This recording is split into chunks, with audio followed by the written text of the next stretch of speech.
Music, music একটা মহামারী আকার ধারণ করছে। এই মিউজিকটা হচ্ছে মদের মতো। ঠিক যেভাবে এটা দেখেন, আমি যখন মিউজিক নিয়ে পড়াশোনা করি, এরপর ওই সময় দেখি ইবনে তাইমিয়া রাহমাতুল্লাহ আলাইহি বলছেন গান হচ্ছে অন্তরের মদ।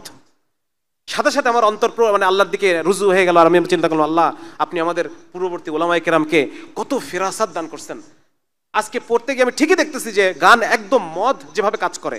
মদ কিভাবে কাজ করে আপনারা একটু বললে পরে বুঝবেন। আমাদের ব্রেনের মধ্যে একটা অংশ আছে হচ্ছে আবেগ, আরেকটা অংশ আছে বিবেক। আবেগ এবং বিবেকের মধ্যে একটা কানেকশন আছে। বিবেক সবসময় আবেগকে একটা ডাউন করে রাখে, বুঝা গেল?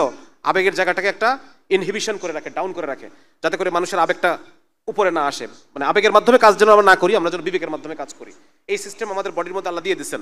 মদ এই আবেগ আর বিবেকের যে কানেকশন, এই কানেকশনটাকে কেটে দেয়, বুঝছেন? ওই কানেকশনটা যখন কাজ হয়ে কেটে গেল, তখন মানুষ কি করবে? এলোমেলো কাজকর্ম করে, টলমাটাল করে চলাফেরা করে, কোনো কিছুর উপর কোনো কিছু কন্ট্রোল থাকে না। হ্যাঁ, এই জিনিসটা তখন ঘটে যায়।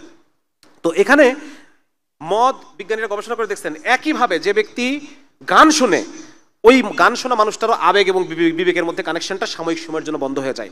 গানের মধ্য দিয়ে যদি আপনি কোনো খারাপ বার্তা তাকে পৌঁছাতে চান, তাহলে পরে সে সেটাকে সহজে গ্রহণ করে নেবে, কোনো যাচাই বাছাই ছাড়া, প্রশ্ন করা ছাড়া। একটা সিনেমার মধ্যে প্রচুর মিউজিক থাকে, একটা সিনেমা যখন কেউ দেখতেছে, তখন ওই সিনেমার যে মূল বক্তব্য, হ্যাঁ, যে সমকামিতা, যারা সমকামী এরা আসলে এদের উপর অত্যাচার করো না, এরা মজলুম, তো এটা সে মনের অবচেতন মনেই সে এই মেসেজটাকে সে গ্রহণ করে নেবে।